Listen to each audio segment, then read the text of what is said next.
Okay, so today's webinar, what we're going to do, these are just a brief overview of what we're going to cover. So we're going to be defining access. So what do we mean by access? What do we want access to?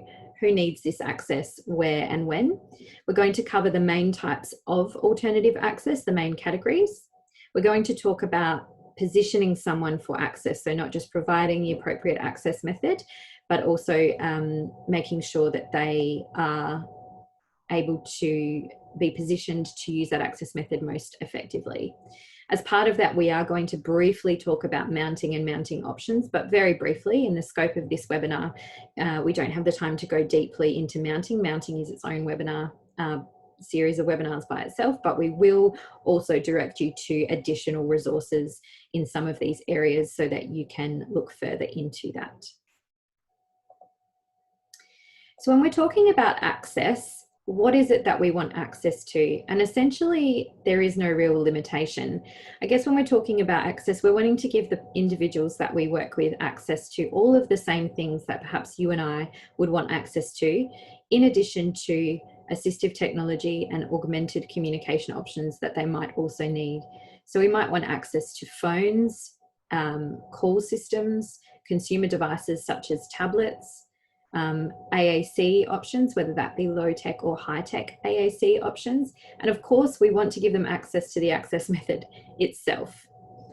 So assistive technology and AAC options, especially these days, are numerous and hugely effective, and the technology continues to advance. But a great assistive technology or AAC solution is only useful if the person actually can successfully access it. So keeping that in mind, that while you're considering a great assistive technology solution, we also need to equally be considering the person's access.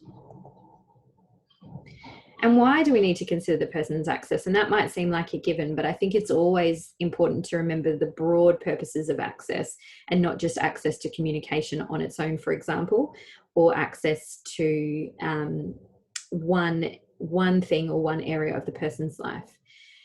So the person certainly might need access to their method of communication. So for example, their AAC device, and they might actually have more than one means of AAC. They might have a low-tech as well as a high-tech option.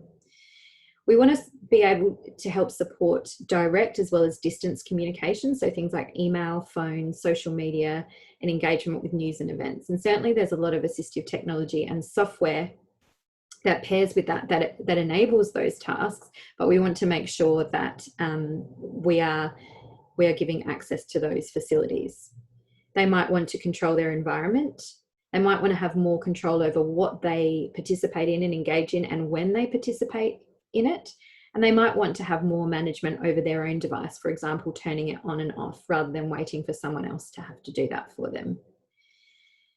They might want to maintain important life roles. And again, we might have great assistive technology to that, but how do we give them access to the tools required for educational work? So having access to a word processor or a computer, if they're in a wheelchair and need to transport that from place to place.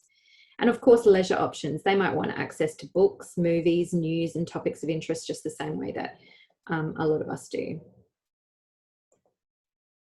And when we're considering access, and particularly when we're considering alternative access, so access measures that are additional to perhaps what you or I might need, who are we really referring to? So I guess some of the main clients who we work with who do require alternative access are those clients who whose disability results in some level of physical restriction. So clients with diagnoses of cerebral palsy, Rett syndrome, spinal cord injury, and of course a number of progressive and congenital neurological conditions. Other clients for whom alternative access is really important to consider are clients with things like CVI or cortical vision impairment, as well as other types of vision impairment. So predominantly we're looking at creative ways of giving access to all of these amazing assistive technology solutions to clients who have a different way of accessing it than you or I might, or someone who doesn't have a physical disability. So a person's access ability to access their AAC or their assistive technology solution is as important as the solution itself. You can have a great device, but if you don't have access to it, it's not going to be used, and it's certainly not going to be sustainable. And so coming up with an effective access solution then requires consideration of the user's means of mobility. Do they use a wheelchair? Do they use a walking frame, a stroller or a scooter? Or are they independently mobile and they need a means of carrying their communication device? You need to consider their daily positioning. How much time is spent in different postures? What access to what devices is required when the person is lying down versus when they're sitting in a wheelchair versus when they're on the beach with their family? We need to give consideration to their movement patterns. Do they have any uncontrolled movements that are going to mean that their access is compromised, or they might mistakenly press something when they don't intend to? Do they have use of only one side of their body, and how is that going to affect where we position their assistive technology or their access method? In terms of their motor skills, do they have the ability to point and isolate a finger, or do they not have any access to upper limb movement? What are their visual motor skills like? How much strength and force do they apply? Do they have the ability to apply a lot of strength and force to access something, or can they not apply any at all?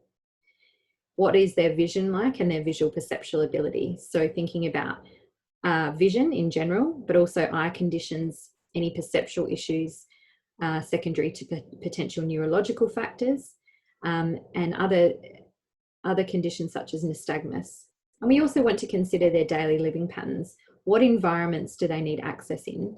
And are they different? And do the access methods need to change depending on what environment they're in? So not just considering what they need at home. Some people might just need access methods at home, but others will need access that is suitable across home, school, work, and also other environments. In terms of the types of access, these are some of the main categories. So we've got touch, voice control, switches, mice or mice alternatives, and eye gaze. Those are the main ones we're going to talk about today. So an access method is just how a person essentially makes selections or activates a piece of equipment, such as a computer or a communication device or a tablet. And so they might touch the screen with their hand, they might use a mouse, or they might use their eyes. We need to explore the different access options with individuals to find out what is going to be the most suitable to them. And you might also find that an individual uses a combination of these methods, so certainly don't rule out the need to use different access methods in different situations. So for example, they might have the gross motor skills to press a switch so that they then activate or turn on their blender so they can make their own smoothie in the morning.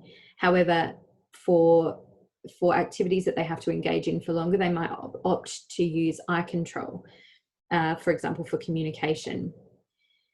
So the same way that we think about individuals having multiple modes of communication, we also need to think about multi-modes of access and the best tool for the task. Screening and assessment for the access method is outside of the scope of this presentation, just because there are so many different access methods that are going to require their own form of assessing those for the user's ability with those. However, there are a number of tools as well as more formal assessments available for helping you to look at what access method is required for the individual, but not only that, but assessing the individual's abilities within that access method.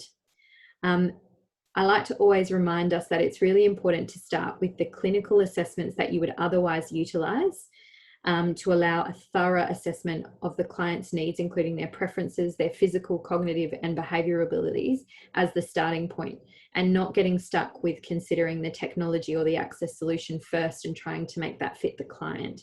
Oftentimes there's such great technology out there, but we still must always start with what the client needs and what the client's abilities are, and always working from the most straightforward solution through to the more complex solutions. You might not need anything expensive at all to facilitate access. Sometimes it's as quick and easy as some Velcro or something that you can make at home, and that is always good if you can look at that. In terms of this access and screening tool on this slide, Jess has just slipped the link to that into the chat box. This is a great summary access screening tool provided by Toby Dynavox. Obviously, it's going to be geared a little bit around the types of assistive technology devices that they provide, but it is a starting point for looking at the different methods of access, what they mean and what you might be able to consider. And then from there, you might find some other links to explore different assessment tools. So now we're going to get into the different types of access and what they sort of mean and what the options are within each of those categories. So looking first at touch, which is a form of direct access. So for many people, this is by far the most efficient method of access.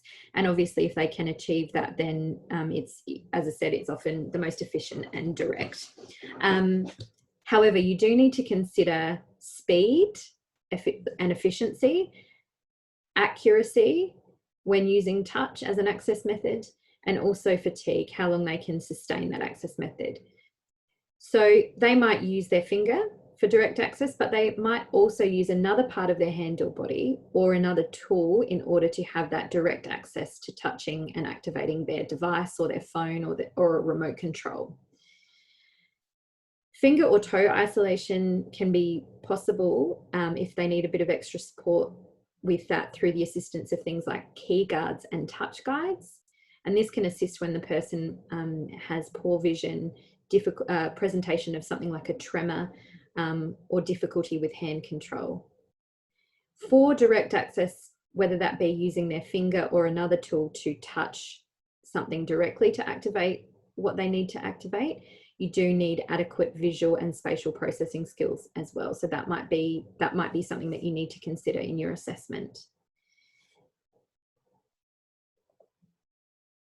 To support touch, you might just need an accommodation such as a keyguard. So keyguards sit over the user interface and create a physical barrier between each cell or each segment on the user interface.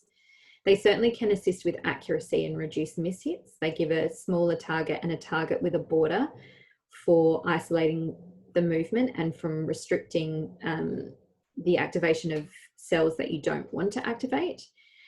But there is a limitation in that they're usually made for specific software and vocabulary options. So if you're still in a process with someone where the user interface they're using, whether that be for their AAC or for their environmental control software, is likely to change or still be in a process of being flexible and adapted, then just keeping in mind that a keyguard is only going to be useful for one particular layout, and you therefore will need to change it every time you change that layout. So that can be a limitation. But certainly if you've reached a point where the user interface that you're using for your user is very static, then a keyguard can be a way to still be able to use touch access, but to provide some support for that.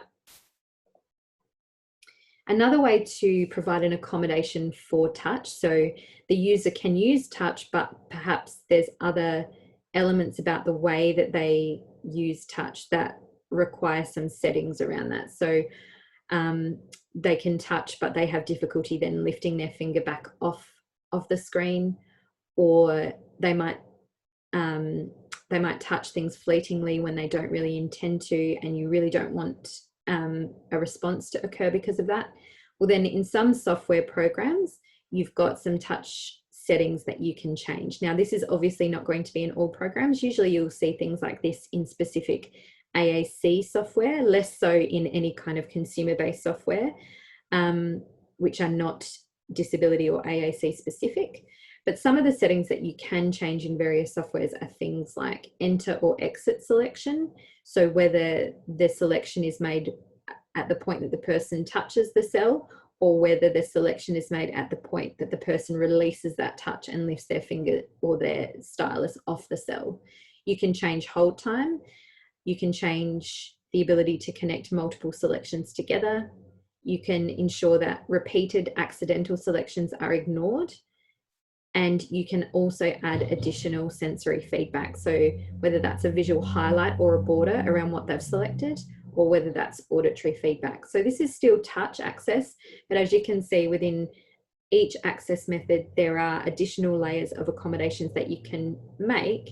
And it's important to explore those before going on to a more complex access method. So making sure you've exhausted all of these accommodations that you can make for touch before you start considering something like eye gaze, or something that's going to cost more and be a more complicated solution for the person.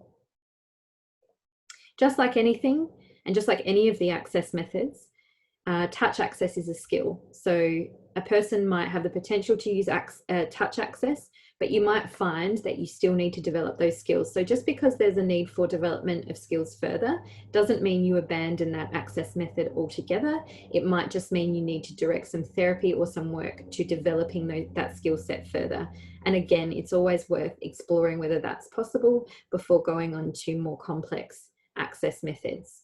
So Indigo have some excellent resources that discuss the development of touchscreen skills, for example. And so Jess has just put that same link into the chat box so that you can download those PDFs for developing touchscreen skills. And I would encourage you to, because you might have ruled someone out for being able to do direct touch when perhaps a little bit of some of these ideas for developing the skills might be all that person needs. Moving on then to mice and pointers. So we all know what a mouse is, and some users might actually be able to use a standard mouse to access their computer, their AAC device, their environmental control solution, or whatever the case may be. However, for many users that we work with, their physical disability means that they will need adaptations to a mouse or a pointer in order to be able to use it. So we have a number of adapted mice here that are available. These are all products that we supply, but of course there are other products available on the market as well.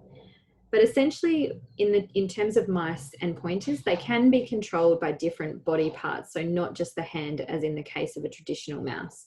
So you can use your hand, certainly, but you might use your hand with a trackball or a joystick. Or you could also use head movement, chin movement, or you could use something simply that just has different handholds, such as a joystick or even a different adapted handle, and switch inputs to control the clicks of the mouse. So in considering what might be useful in terms of mice and pointers, it's useful to think about what part of the body the person will be able to use. And also very important to remember is what you are trying to have mouse access to. So not all technology will have the ability to accept a mouse, both in terms of its operating system, but also in terms of its hardware. So do you need a USB mouse, or do you require a mouse that's wireless Bluetooth? And also, what software are you going to be using, and how does that best facilitate access via a mouse? So a mouse is a pointer. Traditionally you make selections via a click, but keeping in mind that there might be other software adaptations or even other companion softwares that you use to ensure that manual clicking with a finger or otherwise is not actually necessary if a user is going to have difficulty with that. So depending on the software used, you might be able to facilitate clicking by just dwelling on a target for a set amount of time. You need to be aware of the movements, the range, the amount, the frequency of movement required for each type of mouse, as well as how frequently and for how long different movements with a mouse will need to be sustained for, and to consider whether this is within the person's capabilities. So head mice, for example, are great, but you need to consider head and neck movement and fatigue in terms of doing that, because that's not really, it's not immediately going to be a movement that a person is used to sustaining over a longer period of time.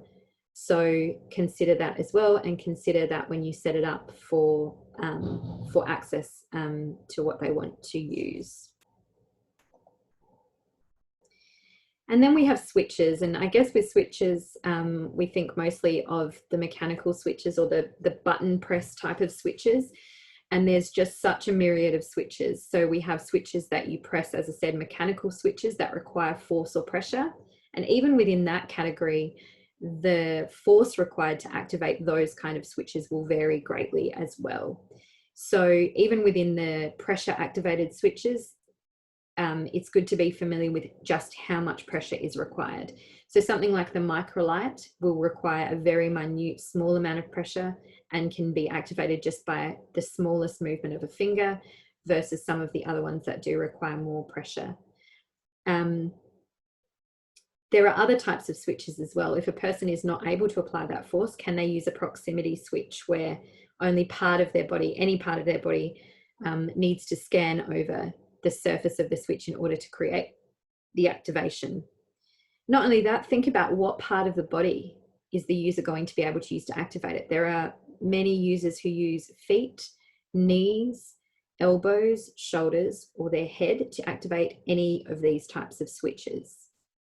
With these switches, what settings can be adjusted, either within the switch itself, in the hardware itself, or within the software that you're using, in terms of, similar to touch settings, selecting on switch press or selecting on switch release, or preventing repeat selections. So that's going to be a little bit around whether there's any facilitation for that in the hardware of the switch itself, or whether you can change that in the software that you're using. Similar again to a mouse, think about what you're wanting to have switch access to and making sure that that technology will accept a switch. So dedicated AAC devices, for example, may have a built-in switch port, whereas a standard Windows computer is not going to have a switch port. However, you can still give access via a switch. You might just need a wireless Bluetooth switch, or you might need a switch interface, which basically goes between the switch and the computer and sends that message so that the user can still use the switch. Maybe it's a different type of switch altogether, such as a sit puff switch, in which the user uses breath control to activate the switch, or an EMG switch, which works on muscle twitch. And so that's all going to require really good understanding of the person's physical abilities there again. Keep in mind that more and more often there are switch control options on everyday devices such as iPhones and tablets. So on an iPhone, for example, there's the accessibility settings where you can actually give switch access to iPhones, but there again, iPhones and tablets don't have switch ports. So understanding that there are Bluetooth switches and switch interfaces that will facilitate that. And then as far as some further adaptations you can make if switching is going to be your access method, switch scanning is a real common way of providing switch access to individuals. So it's an indirect access method and requires the individual to rely on a communication partner to scan through the options, if that's a low-tech, using a low-tech communication system, or a scan indicator in a software to navigate through the options available on a high-tech system. It can be very beneficial for those with significant visual impairments, as it can provide auditory cues, so cues that you listen to hear where the scan is up to prompt the person as to when they want to select that thing. But also for that's very useful for individuals with visual impairments, but it could also be visual as well. And the way that you set up and the options that you need to kind of customize are going to be unique to that individual. Scanning by its very nature tends to be a less efficient way, but in some cases it's the only option for someone. And then voice is another access method. So using voice is when an individual uses voice commands to access their devices or their environments. Now, please keep in mind that voice commands can come from the person's voice, their physical voice, but if that's not available to them, then voice activation can also be triggered by AAC devices. So keep in mind that a lot of the devices that are available on the market, including voice control and dictation on consumer devices, as well as voice-activated smart devices around the home, will work just as well with the augmented voice coming from a communication device. And sometimes facilitating that is going to be the easiest way to give environmental control to that person. And on consumer devices now, you've got a lot of voice control of the general functions, such as swipe, home, as well as voice control of more word processing type things, such as writing notes or writing an email. And so a lot of those consumer options will not have the amount of customization that is available in a dedicated assistive technology solution or dedicated AAC solution, but it can be worth harnessing some of these great technologies that are commonly available. And we certainly will not have time to get into the depths of eye gaze. Eye gaze is a huge area in and of itself, but eye gaze is certainly an access method that you can look at.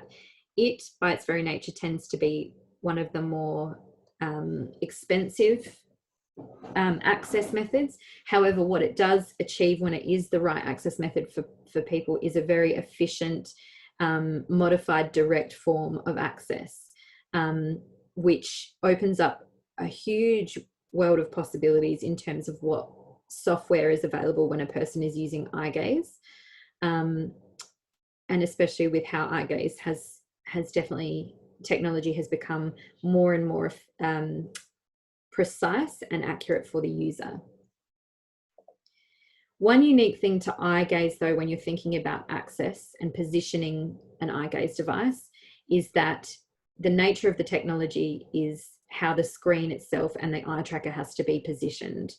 And with that said, you're going to have to give extra consideration to the type of positioning that you set the user up for, and the type of positioning that they need to maintain depending on the environment that they're in, or the mobility method that they're using. So the other element I was going to talk about with that is when you're positioning for eye gaze, it's one of the most important access methods to consider the person's general posture and seating. So with eye gaze, it's going to be really important to consider this access method in the bigger scope of setting up a user for their customized seating, for example, or their wheelchair headrest, because it's very important that the person has postural control, good head and neck support in order for this particular access method to be really effective for them.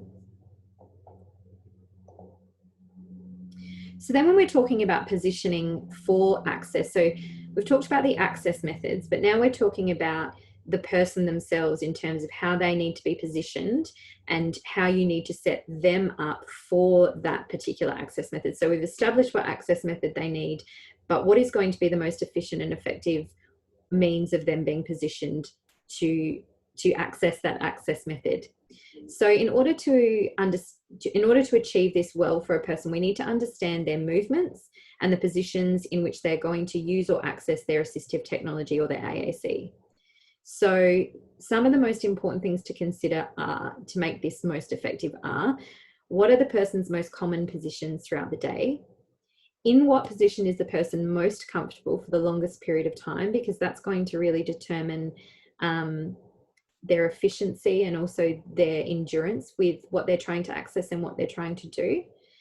In which positions does the person have the best control of their body? And to some extent that comes down to some of the real basic understanding we have of the human body and how it should be positioned in order to support the muscles and our movements. But it's also going to really depend on a very clear understanding of that person's uniqueness and how that person's body needs to be supported. And what part of the body is going to be the best suited for the type of access. So maybe they can activate a switch with their hand, but perhaps it's just going to be an easier movement for them to activate that switch with their elbow. Perhaps it's going to be a smaller movement. Perhaps the way that their muscle control works for them at that point in time is going to be better for some other part of their body. So definitely consider all of those things as well. And then once you've determined that, what supports are going to be needed to allow the person to maintain that position. And so that's where we come to thinking about tools such as mounting. So again, mounting is its own area itself. And there's lots of considerations that you've got to give when you're coming up with a mounting solution. But really important to remember that when we're mounting, we're not just mounting the assistive technology, and we're not just mounting, we're not just mounting the assistive technology. We also have to consider mounting for the access method as well, including little practical details such as cords, where they're going to run, and how you're going to set it all up so it's neat and tidy and effective for the person. So with that said, a comprehensive assistive technology or augmented communication solution needs to include obviously the right device, the right user interface, so whether that be the language system or the software, then the right access method, and then the right mounting solution. And when you're considering mounting, you want it to be readily accessible in all environments, You want it to be well positioned, stable and secure, adjustable, intuitive. The more intuitive and adjustable it is, the more sustainable it's going to be for as many people as possible. And what I mean by that is people who don't necessarily know how to the ins and outs of a mount, but for them it's intuitive to be able to adjust the mount, remove the mount, put the mount back on, because the easier it is for them to use and the more readily they can adjust it and have it fit within the realm of that person's daily life, the more likely we're going to get sustainability with the assistive technology or the AAC solution as well. And we do need to consider aesthetics. No one wants something big and cumbersome and really obvious and awkward attached to them at all times. So it is important to consider aesthetics as well.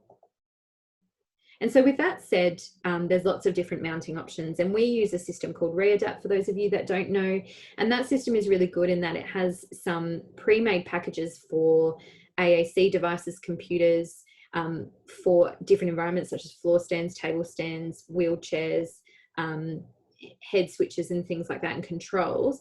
But the systems that we use can also be mixed and matched to enable quite creative solutions for really unique positioning needs. So certainly, as far as mounting goes, as I said, I haven't been able to get into that in too much depth, but there's a link that Jess is also going to it's at the bottom of this slide. Jess will slip it into the chat.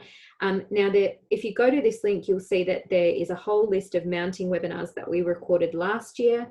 There's about 7 of them. They go through the basics of mounting, all the different mounting options in more depth. So certainly access that if you want to know more depth about mounting.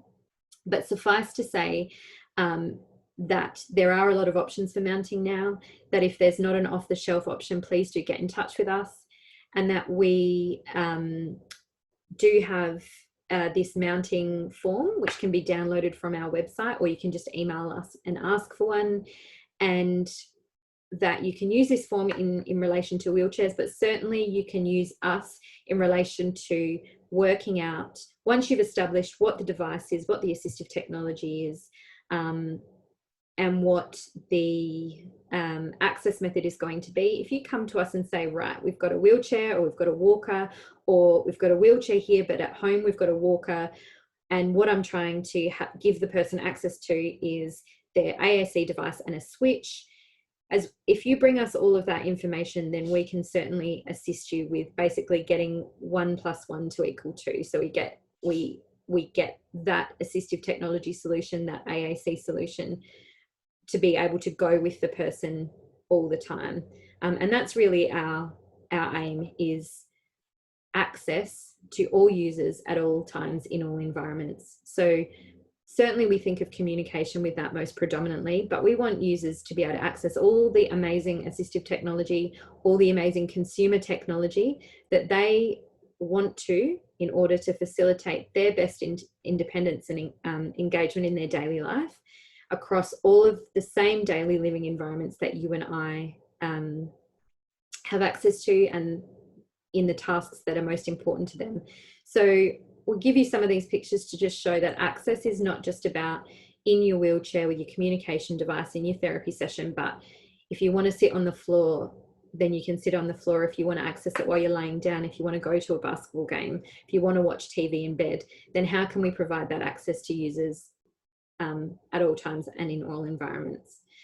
So with that said, I've gone 3 minutes over time, and I do apologize. I always struggle with that, and it's a huge area. So that was a real brief overview to access and positioning. I hope that everyone gained something out of that today. I'm going to open it up for just the next couple of minutes if there are any pressing questions or need for clarity on anything that I've presented. So if you'd like to ask a question, do feel free to either put it in the chat box or unmute yourself and ask it. But other than that, if there's any other questions or any other specific resources that you'd like me to direct you to, then you can just email us either through the office@linkassistive address, or using our first name, so in my case Jade @linkassistive.com, and also staying up to date on our Facebook page, signing up for our newsletter. We always do release resources that way as well.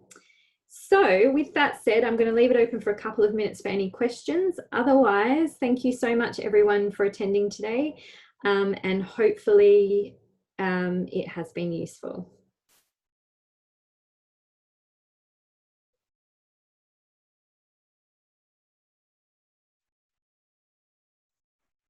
Yes, I'm just going to stop recording.